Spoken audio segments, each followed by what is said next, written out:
C'est un trésor de notre région, ou plutôt je devrais dire des trésors de notre région. Je pense bien sûr au fromage avec un incontournable dans la région, notamment dans le nord, le maroilles. Mais il en existe aussi plein d'autres, la boulette d'Avesnes, le Mont-des-Cats ou encore le Vieux-Lille, et aussi des fromages oubliés que la boutique de Philippe Olivier fait revivre, cette fromagerie historique de la région. On va justement aller à la rencontre de Romain, le fils de la famille.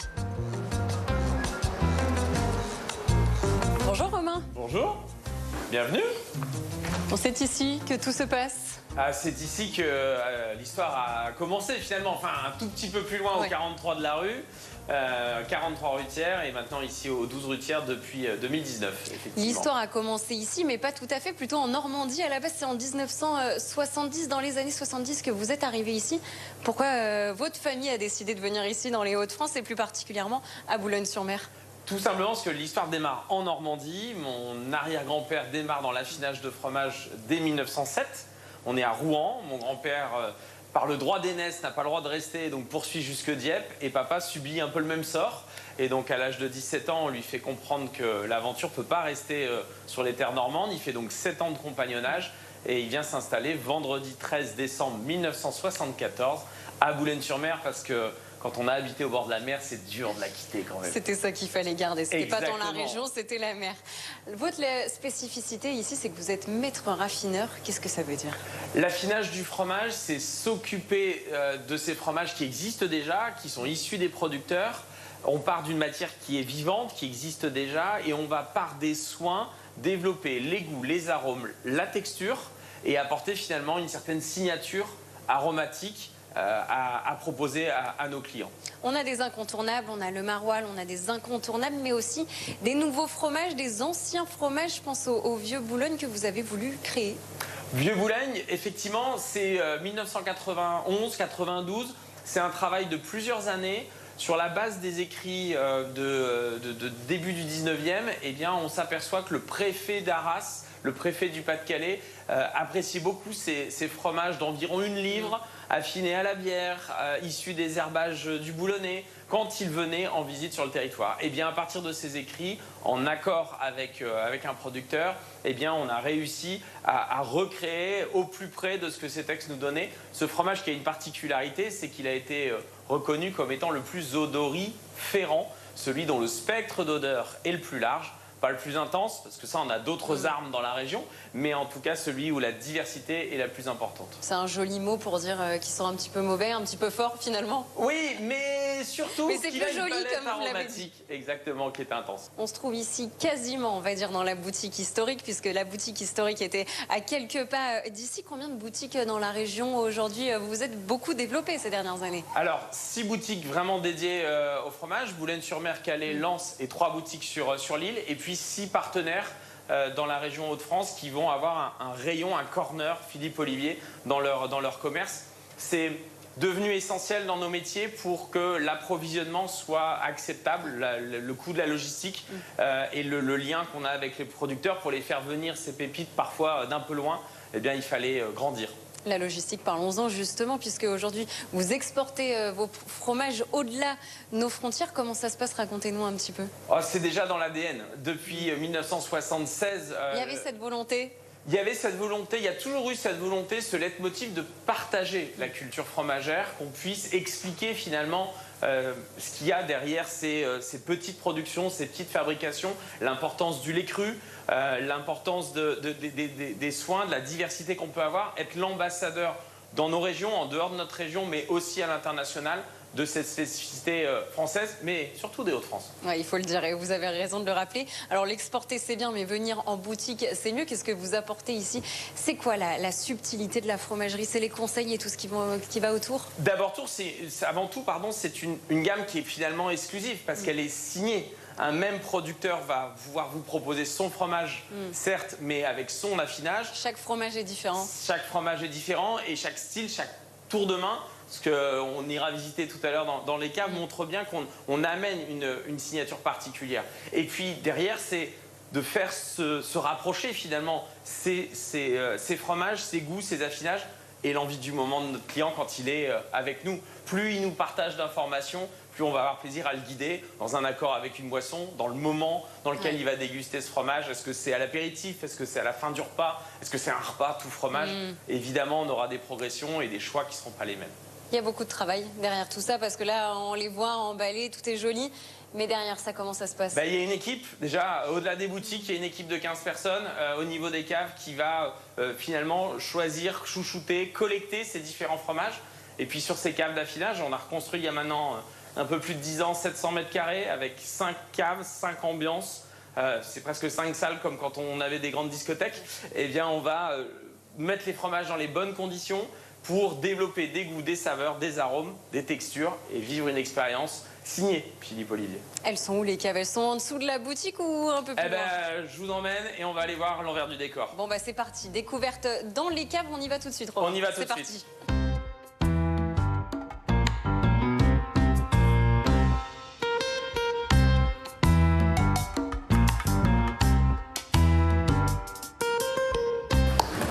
Allez, bienvenue, regarde, on arrive. Effectivement, dans cette première cave. Ça prend tout son sens. Donc Romain, on a vu la boutique, on a vu l'histoire de la famille. Là, on se retrouve dans vos caves. C'est ici que tout se joue? C'est ici que tout s'organise, que la magie s'opère finalement. L'affinage, c'est de réaliser des soins pour développer les goûts, les saveurs, mais aussi la texture des fromages. Et donc, on a ici dans cet atelier, sur 700 mètres carrés, 5 ambiances de caves différentes, 5 caves en briques rouges. Une classification qui se fait par type de croûte de fromage. On va entretenir un milieu microbien spécifique dans chacune des caves. Et puis, on va réaliser des soins de relavage, de retournement, de brossage. On va élever finalement nos petits bébés, nos petits enfants pour qu'ils aillent jusqu'à leur majorité finalement ou leur maturité. Je vous propose qu'on déambule un petit peu quand même dans cette cave, on n'en voit pas tous les jours. C'est quoi la spécificité? Déjà, il fait beaucoup plus frais qu'en boutique ici. Il fait beaucoup plus frais qu'en boutique et on commence par celle où la température est la plus élevée. D'accord, ça annonce pour la suite. Ça annonce pour la suite. C'est obligatoire d'avoir une cave d'affinage pour un fromager? Alors c'est pas obligatoire, il n'y a pas de réglementation. Malheureusement, il y a finalement une grosse distinction entre le commerçant du fromage, qui va effectivement acheter chez les producteurs, être derrière son rayon, conseiller, faire sa vente, et puis l'artisan, le maître artisan, affineur de fromage, qui lui va effectivement apporter un soin, réaliser une transformation finalement de ces fromages. Et là, c'est même pas une, c'est des caves qui sont nécessaires parce qu'on ne met pas tous les mêmes fromages. Comme on ne met pas tous ses œufs dans le même panier, on ne met pas tous les mêmes fromages dans la même cave. Alors ici, on voit du comté. Quelle est la spécificité? Vous l'avez dit, selon les caves, la croûte est différente, la pâte est différente. Expliquez-nous un petit peu comment ça se passe. D'abord, on crée à nouveau cette ambiance de cave, microbiologiquement parlant. On va regrouper les fromages par type de croûte. Et finalement, dans une cave comme celle-ci, qu'on appelle la cave des croûtes séronnées, celle où on a ces petits cirons, ces petits acariens, on va surtout le voir avec les mimolettes juste après, parce que c'est très visuel à ce niveau-là. Mais finalement, on va surtout avoir des interactions entre les différents fromages. C'est la grosse différence entre l'affinage qui est fait chez un producteur, qui lui va avoir son ambiance microbienne à lui, de celle qui peut être faite comme ici chez un affineur généraliste finalement. C'est-à-dire qu'on va mettre en interaction des fromages qui ont des souches microbiennes différentes au départ et il va y avoir de l'échange. Ça veut dire quoi? Ça veut dire qu'un même comté, par exemple, qui serait affiné chez le producteur ou qui serait affiné chez un collègue, parce que leur ambiance de cave n'est pas la même chez un autre affineur que chez nous, eh bien, il évoluera différemment et il aura une signature aromatique différente. On a une spécificité, une spécialité régionale, nous, au niveau de cet affinage, justement, au niveau de nos caves? On a surtout une manière de consommer le fromage et un terroir qui est propice à ce qu'on appelle les croûtes lavées. C'est cette tradition où on va effectivement, comme dans le Maroilles évidemment, on va avoir ce soin de relavage de la croûte au fur et à mesure pour développer et sa texture et ses saveurs. Ça c'est vraiment, on est avec la Normandie et puis le Grand Est, un peu la Bourgogne, on est quasiment la seule partie du monde où on a historiquement ce type de fromage. Allez, on va aller voir la prochaine cave. Alors où est-ce que ça se passe? Relavage, c'est dans une autre partie de la cave. D'abord, on va avoir la cave où on a nos maroilles qui se prennent en maturité. D'accord. Et puis, on verra spécifiquement le soin. Et là, c'est une autre odeur aussi. On change, Ça sent très fort, effectivement. Vous n'avez pas l'odeur à la maison, mais ça sent très fort. Parce qu'un maroilles, quand on le réceptionne, il va être sur ce niveau de maturité. Ah oui. Ça, c'est un fromage qui a une quarantaine, 45 jours d'affinage, donc ça reste ferme, le cœur est encore bien blanc. Et puis, à la fin, on va avoir finalement, c'est un fromage comme celui-ci. On n'est plus du tout sur la même consistance. Tout en souplesse. Je te laisse vérifier. Oui. Voilà, hein, on a vraiment quelque chose de bien souple. Et qu'est-ce qui s'est passé entre les deux? Eh bien, on va aller au pinceau sur chacune des faces, procéder au relavage avec de l'eau salée, puisque c'est prévu comme ça dans l'appellation d'origine. Eh bien, avoir le relavage de notre maroilles. Tout est calculé, rien n'est laissé au hasard.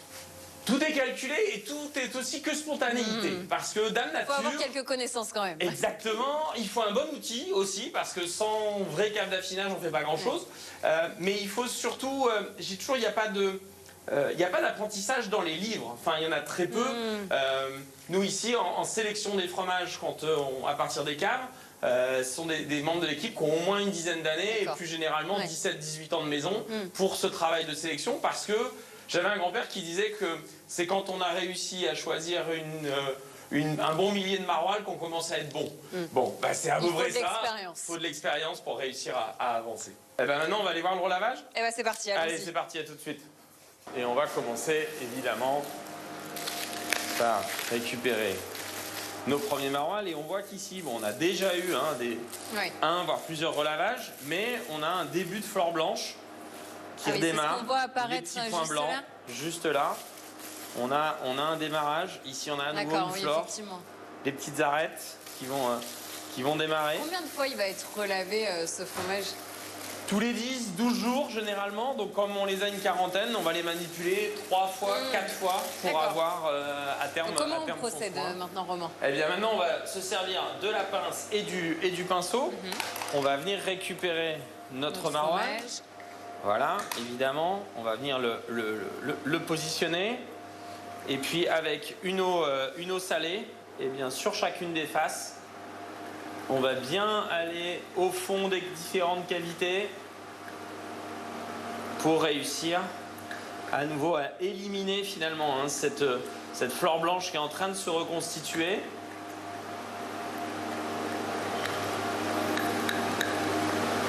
C'est vraiment un travail de précision là. On est vraiment dans le soin. Ouais, c'est quasiment 30-40 secondes par fromage qu'on va... Ça, c'est une spécialité de la maison ou tout le monde le fait, mais un peu à sa manière? Eh bien, dans l'appellation d'origine, ce travail de relavage, il est obligatoire jusqu'à 35 jours. D'accord. Nous, la vraie particularité, c'est qu'on va effectivement poursuivre ce soin jusqu'à 90-120 jours pour avoir cette souplesse et ces fromages à cœur. C'est ça qui fait la renommée de la maison aujourd'hui, en tout cas vous l'espérez? On l'espère, et très sincèrement, si on avait été que commerçant du fromage, je pense qu'on ne l'aurait pas porté jusqu'au bout. C'est vraiment ce travail de transformation, et dans les goûts et dans les textures, d'être le lien à la fois culturel de ce qui se faisait, parce qu'on n'invente pas grand-chose. On est juste en train d'être un peu les gardiens du temps finalement, et de laisser se perpétuer ces traditions, ces manières de faire, parce que c'est intrinsèquement finalement un symbole des modes de vie. Le fromage, c'est aussi très lié au terroir, au territoire, à la zone dans laquelle il a été créé, inventé. Beaucoup de tradition derrière et d'histoire en fait. Absolument. Quand on voit tout le travail, tout le processus, toutes les étapes, le soin avec lequel vous conservez ces fromages, c'est un produit d'exception aujourd'hui? C'est 1% finalement des fromages qui peuvent être présentés sur un plateau, mais on a l'impression que c'est des bijoux là. Oui, peut-être d'une certaine manière. Alors c'est vrai qu'on a eu tendance à confondre se nourrir et manger. Ce sont des fromages pour bien manger, pour être dans l'émotion et dans le plaisir.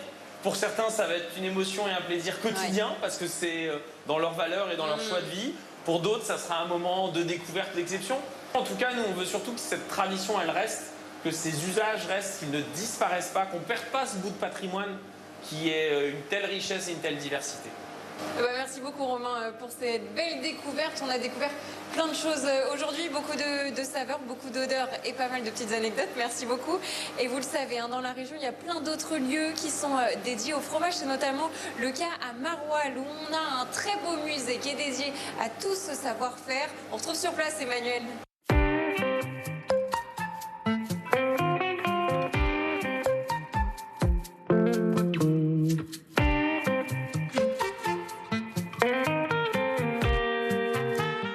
Gabriel, je vais vous laisser profiter pleinement des fromages des caves d'affinage de Romain Olivier. Mais moi, regardez, je suis pas en reste parce que je suis à Maroilles, dans le musée dédié au fromage, un musée unique dans l'Avesnois. Bonjour Chanel Vervac. Bonjour.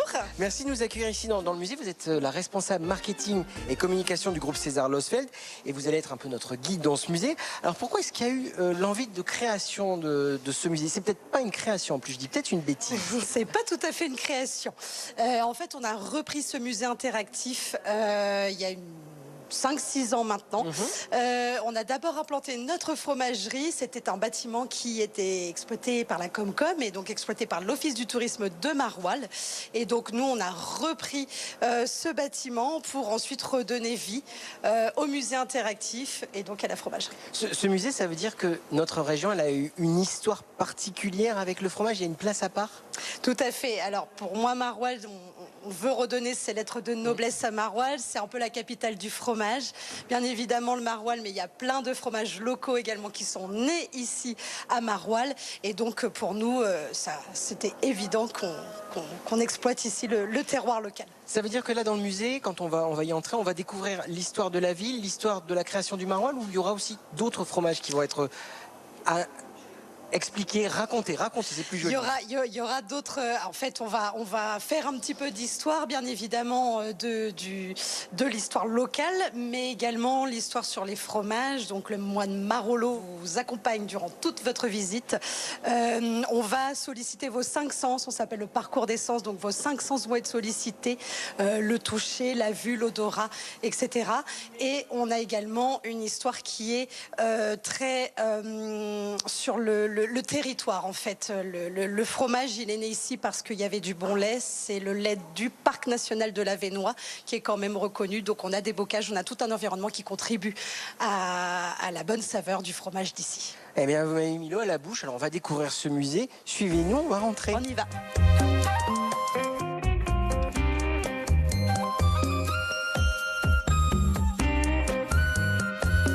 Ah oui, en effet, vous aviez raison, Chanel. On est accueillis par le moine Marolo. D'accord, bah c'est bien comme accueil en fait, ce moine Marolo. Il nous explique un peu l'histoire de comment est né le Maroilles. Nous sommes quand même à Maroilles. Et il nous fait un petit point sur l'architecture. Et c'est vrai, on est tout à fait dans la pièce Maroilles. C'est vraiment les origines du fromage. C'est peut-être aussi ce musée pour rappeler que le fromage et l'Avesnois, ils sont intimement liés, leurs histoires sont communes. Intimement liés, puisque, comme je disais, il y a des bocages qui contribuent aussi à la nature, à l'herbe, que va ingurgiter la vache, qui elle-même donne son lait et qui va produire ce fromage dont il est onctueux et quand même très réconfortant dans le Nord. Ici, donc, on a parlé, la société César Losfeld a repris ce musée, l'a recréé. Il y aura une surprise à la fin, j'en parle pas tout de suite. Mais c'est aussi pour rappeler qu'il y a une histoire particulière avec la mimolette. Alors là, je ne comprends pas. Pour moi, la mimolette, ce fromage orange, il est néerlandais. Et donc, j'ai tout faux. Pas du tout. C'est pas possible. Zéro. Donc en fait, la mimolette, elle est française. D'accord. Elle ressemble, certes, au fromage néerlandais, mais elle est tout à fait française. En 1675, on est sous Louis XIV et la France est en guerre avec les Hollandais. Donc le roi et Colbert, qu'on connaît tous, interdit l'importation de fromage hollandais. Donc du coup, pour donner un petit peu de morale aux troupes, parce que ce fromage, il est déjà bien intégré dans la région, il demande à ses fromagers issus de Flandre de créer un fromage français, lui rappelant le goût du fromage hollandais.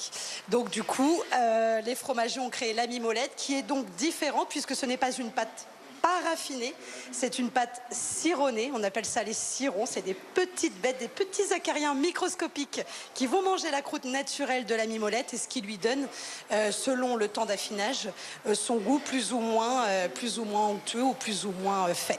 On va avancer un peu dans le musée puisque le musée a rouvert ses portes il y a tout juste un an et on va aller voir ses nouveautés.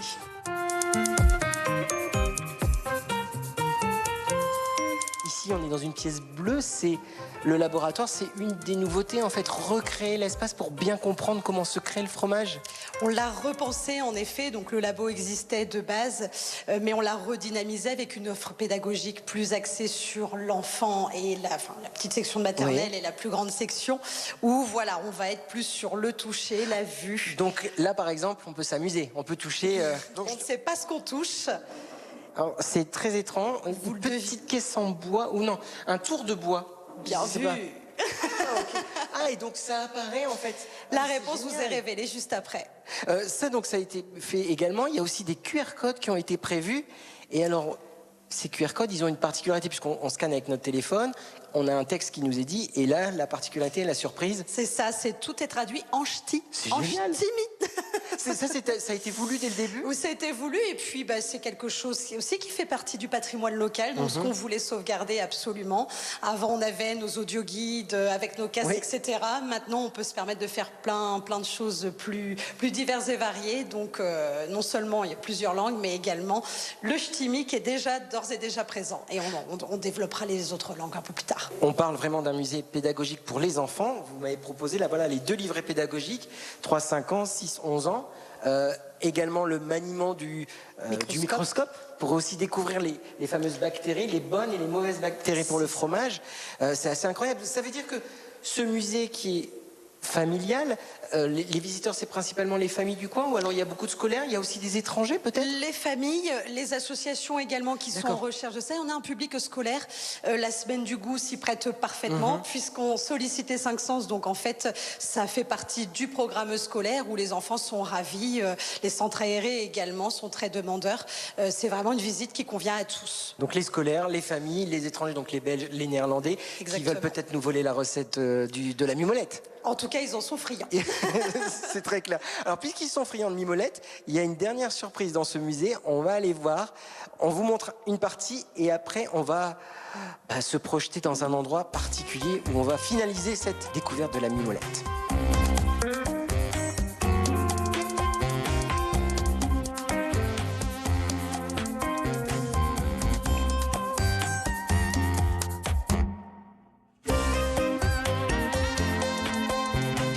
La surprise, c'est ici, ce sont ces grandes vitres en fin de parcours pour découvrir l'étape de réalisation de la mimolette. Exactement, toutes les étapes, vous allez pouvoir suivre à travers la vitre en direct toutes les étapes des employés de la fromagerie, du déversement du lait dans la cuve jusqu'à la dernière étape. Donc ce qui veut dire aussi que dans toutes ces étapes, et on va y aller juste après, il y a une cave là derrière nous, derrière la vitre, c'est ici que la mimolette elle est affinée?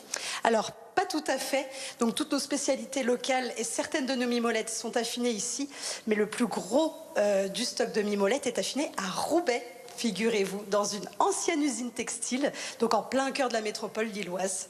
Donc une usine textile avec ses briques rouges, comme on a les briques rouges là derrière. Exactement, et plein de planches de bois où on mûrisse toutes nos mimolettes. Eh bien alors par magie, on va se retrouver dans un instant dans cette cave merveilleuse avec donc ces briques rouges pour conclure notre visite. Équipement maximum, on le voit sur blouse. Il y a également donc la Charlotte, mais ici, là, c'est une exclusivité pour BFM Grand Lille et Grand Littoral. Le public ne peut pas visiter, il le voit que à travers les vitres, c'est ça, hein? Tout à fait, exactement. Là, on est en teasing spécial, mais on voit tout à fait la cave de l'autre côté. Donc là, une cave pour les mimolettes qui sont en train donc d'être affinées, même si vous l'avez dit qu'il y a une partie aussi à Roubaix, hein, bien entendu. Et ces briques rouges sont indispensables pour qu'on ait le meilleur fromage possible. On a voulu garder une cave traditionnelle, tout d'abord parce qu'elle est belle, c'est joli, les caves d'affinage traditionnelles, également pour montrer aux visiteurs ce qu'était une cave vraiment d'antan. Et puis sur les planches, donc comme vous pouvez le voir, c'est vraiment des planches d'époque où on a reproduit vraiment tout à l'identique. Et donc là, Chanel, les fromages qui sont ici, ils ont des âges différents, des affinages différents? Tout à fait. Si on prend l'exemple de la mimolette, on va partir de 2 mois pour la plus jeune, la mimolette fruitée, jusqu'à 18 mois pour l'extra vieille. Plus elle va être affinée, plus elle va être forte en goût. Et est-ce que ça explique aussi pourquoi, et ça c'est peut-être la surprise auquel tous les visiteurs ont droit, vous pouvez pas venir ici, mais néanmoins, il y a la boutique à la fin où on déguste, c'est ça? C'est la récompense? Exactement, voilà. Après le parcours, il y a la dégustation de 4 fromages différents que vous avez vu faire en direct. Ouais. Vous allez les déguster, hop, comme par magie, 2 mois affinés déjà en 5 minutes à la fin de la visite. Et vous me le disiez quand on a commencé à préparer cette visite, c'est aussi pour vous un bonheur de voir les enfants goûter ces différents fromages? Voilà, c'est ça. Quand on a des groupes et des petits-enfants, même de 3, 4 ans, 5 ans, qui sont déjà tellement sensibilisés au fromage et émerveillés au fromage et qui nous goûtent la mimolette et plein d'autres sortes de fromages comme ça, c'est un bonheur parce que là, on sait que le savoir-faire se perpétue et que c'est montré. Là, on a tout gagné, quoi. Donc ça justifie totalement cette véritable histoire d'amour qui existe entre les habitants des Hauts-de-France et le fromage. C'est ça, tout à fait. Et les jeunes générations la perpétueront à leur tour. Alors, ce qui est vraiment dommage, c'est qu'on puisse pas visiter les caves. C'est vraiment pas possible. Là, c'était une exclue pour nous. Alors, oui, il y a toujours une possibilité. Ah, donc ici Pas ici. Ah, d'accord. Mais alors, les caves de Roubaix, si vous voulez les voir, oui. on va les faire visiter. On est ouvert durant les Journées du patrimoine en septembre. Donc on ouvre les portes exceptionnellement. C'est une fois par an et c'est aux Journées du patrimoine. Ah bah c'est merveilleux. Juste, on en avait parlé tout à l'heure. Vous nous rappelez un petit peu les horaires de visite? Tout à fait. Alors nous, on est ouvert du mercredi après-midi, 14h-18h. D'accord. Jeudi, vendredi, toute la journée avec une petite pause le midi, de 12h30 à 14h et on ferme à 18h. Et le samedi matin jusqu'à 13h. Voilà, donc vous n'avez plus aucune excuse pour venir ici jusqu'à Maroilles. On espère en fait qu'avec ce long format, on vous aura donné envie de découvrir ou redécouvrir pour les plus gourmands les fromages qui seront les trésors de notre région. À bientôt.